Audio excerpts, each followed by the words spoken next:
Hey everyone, welcome in to another daily editorial here on the KE Report. Corey and Chad here getting an update from Trigon Metals, trade on the TSX Venture Exchange under the symbol TM and on the OTCQB under the symbol PNTZF.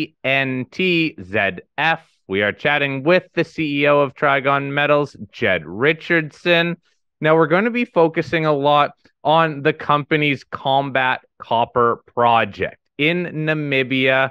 The last time we had Jed on the show was back at, I believe, the start of Q4 of last year. We were talking about how the company had just closed a streaming deal with Sprott, but also what the company was going to do in terms of restarting this Kombat mine. The company initially started mining last year, but then went through a bit of let's say, revamp of the mine. They shut the mine down and they were taking a different strategy, focusing a bit more on the high grade ore. Recently, May 10th, we had news that Trigon Metals restarts mining at the Kombat Copper Project ahead of schedule.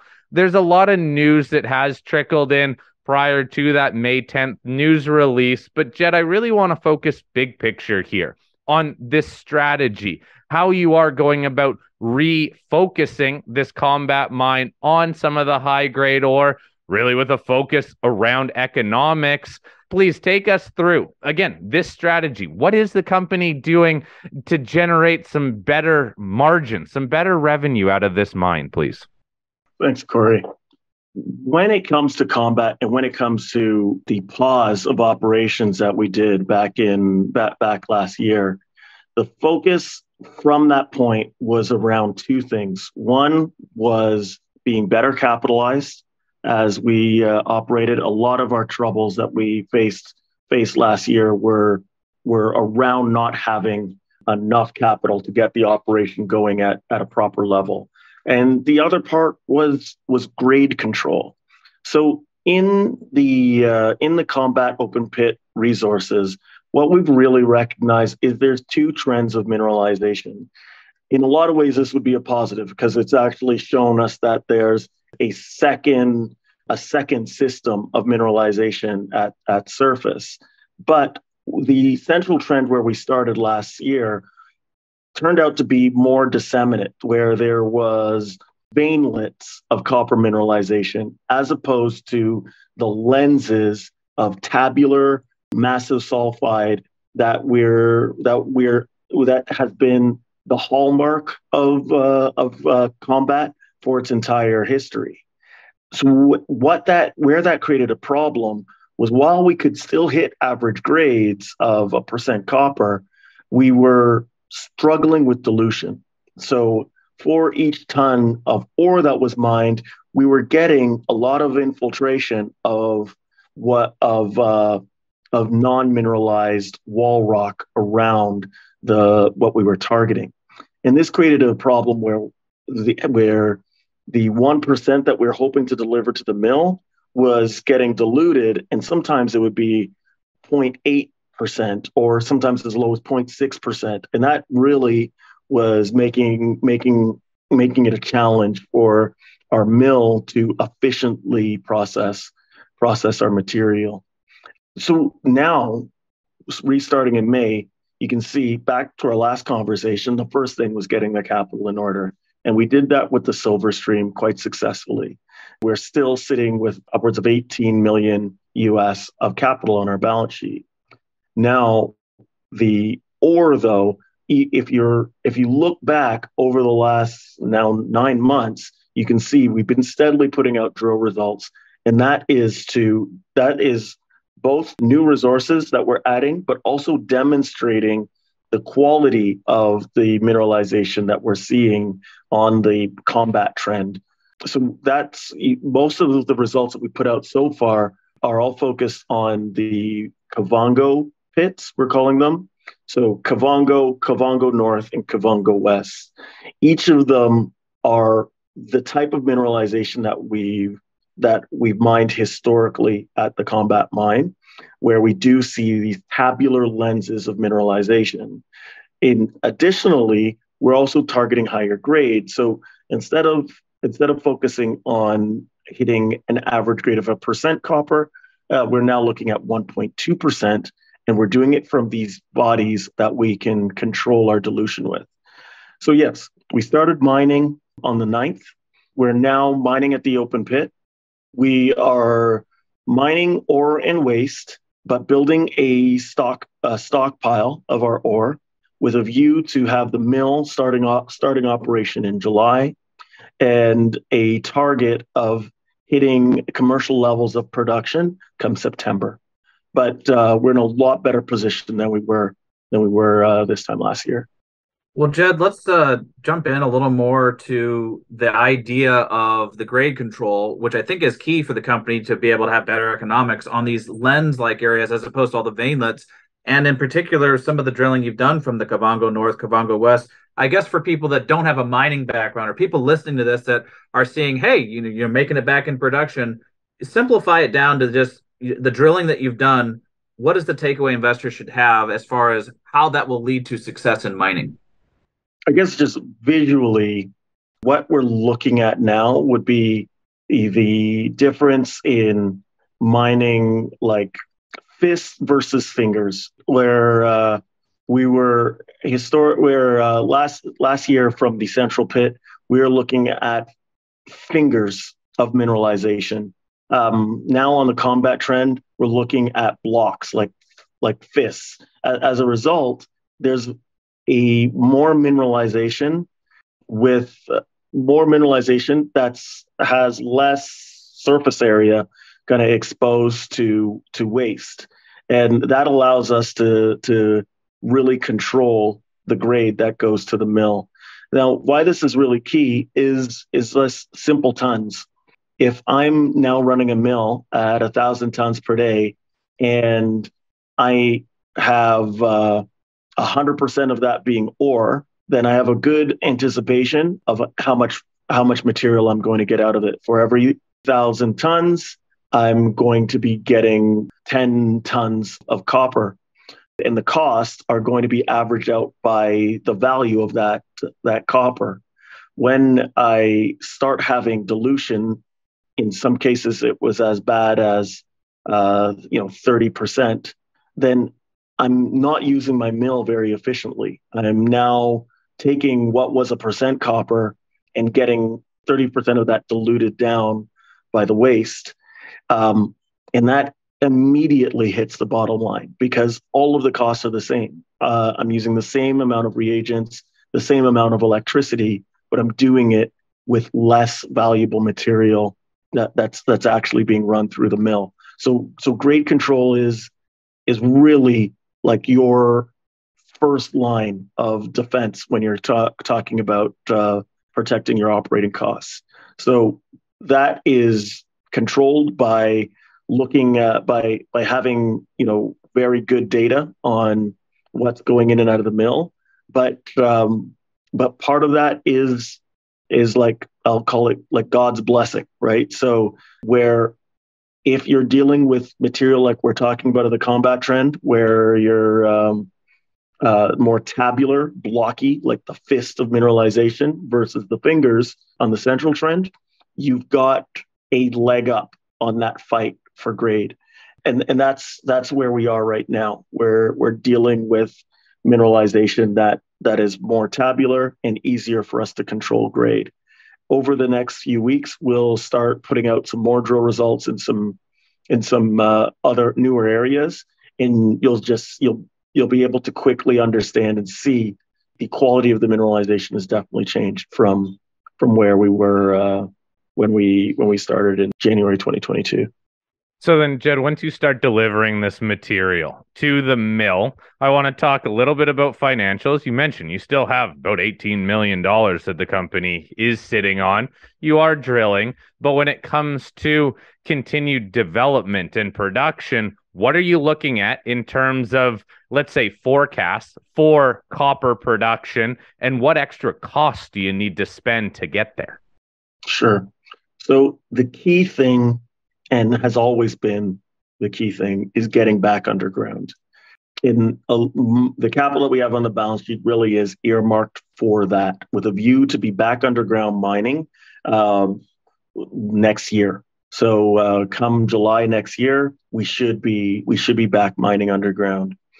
So you'll see more drilling from surface in the near term, and then into next quarter, you'll start to see results from the Copper King extension. So these are at surface targets away from the main Kombat mining permit on the ground that we acquired earlier this year. But where production really grows is when we get to underground mining next year. So you'll see announcements on the expansion of the mill. So right now, as I mentioned, we have about 1,000 tons per day of capacity. We'll be expanding that to 2,000 tons, and then we'll start bringing the material from underground, which is higher grade again. So there we're targeting 2.6 to 3% copper from underground, and just as I explained before, the operating cost for the mill stay the same. Like, it's the same amount of electricity to grind up the material. It's the same amount of reagents that we're using to recover the copper, but we're doing it now with 2.5 times more than 2.5 times the mineralization in each ton of rock. So our production will go up and our operating costs will go down. So what it looks like is, in a full year of production from the open pit, we'll produce about 7 million pounds of copper annually. If copper's taken a bit of a knock on the chin, but let's use $4, which I think is a pretty conservative expectation of where copper should be over the next 18 months. So at $4, 7 million pounds, that's 28 million in revenue. That's just the open pit. From the underground, production should grow to about 23 million pounds just from the underground. So the underground will be 23 million pounds, $4 copper, over 80 million in revenue, and a lower cost base because of that grade. So the underground represents a major step up for us, even from just starting production here at the open pit. The underground is the kind of the golden goose for the company as we move into that. But just again, going back to the open pit, like I said, average, like a full year run is about 7 million pounds. We have a March 31st year end. By our year end, we should produce about 4.5 million pounds of copper, but then a full closer to 7 million pounds in the next full year. And then partway through that next year, we'll start getting the contribution from the underground, and you'll have 7 million from the open pit plus 23 million coming from the underground. And we should be at about 30 million, about 120 million in revenue if copper does very little, if copper just stays around $4 a pound, and average operating cost of just over $2 a pound of copper. Wow, Jed. So that underground component, when it does come online, is about 3 times what you'd be getting from the open pit. But again, when you reset the year in March and go March 2024 and forward, you should have a pretty big year and stock for both the underground combined with the open pit. But just to remind people, in addition to all that higher grade underground and the doubling of the mill capacity, you still have a lot of blue sky upside as far as new target areas you could bring online. Are there any in particular that you want investors to focus out for as you put out some drilling from either surface or from underground that you think could be substantial for the mine plan moving forward? On the drilling, everything that we drill now is going to be surface, and that's all gravy. That's all upside. What gets really exciting is the assets far west. So an important feature of an investment in Trigon is the infrastructure that's in place, notably the Assas Far West shaft. So when we start mining next year, we'll be mining from the main shaft, shaft 1, in the historic underground. But in the late 2000s, 800-meter, 2,000 ton per day shaft was sank in a new part of the deposit called Assas Far West.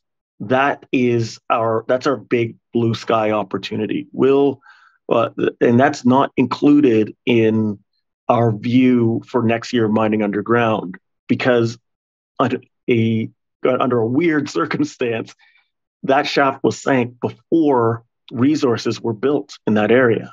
So in July, we'll actually start pumping water from the underground, and we'll have the underground the main mine fully pumped out in 3 months. I think it's like 12 weeks time that to pump it out, and then we'll move pumps to Assas Far West, and that's a really important piece for investors to understand, is that capacity, 2,000 tons per day, that has the ability to again double our production, right? So right now we're operating the mill 1,000 tons per day. When we get underground, we'll expand it to 2,000 tons per day. Then we have Assas Far West, which has a capacity of its own of 2,000 tons per day. As we develop that resource and bring that online, we will have easy sight lines to $250 million in revenue. Depending on how that goes, which we have some reason to be pretty confident that, as much as they didn't build a resource, we do have a lot of drilling in that area that shows mineralization continues and it seems to increase. So we'll have visibility to $250 million in revenue and potentially more, right? Where we have the hoisting capacity already in place. We have all of the resources that we've developed in the historic underground and now the open pit that we're operating. And we also have 35 kilometers of strike length to explore. So it's in stages, but with high confidence, there's a lot of high confidence areas that we can exploit over the next 3 years to grow this into a really meaningful level of production. All right. Well, Jed, we'll wrap it up here. Look, you've provided a nice longer term outlook, as well as what we should be looking for in terms of this near term move back into production. First things first, though, right? You need to get this into production, making money, and then continue to look further abroad and continue to grow resources and production. We'll follow along as more news hits the market. And for everyone listening, if you have any follow-up questions, want any more information on this move back into production, please email us and we will get Jed to address those questions and answer them for you. So, Jed, thank you very much for your time. I'll circle around when we get some more news out of the company. But as for now, very interesting that you're moving back into production. Thank you again for this update. Yep. Thanks, Corey.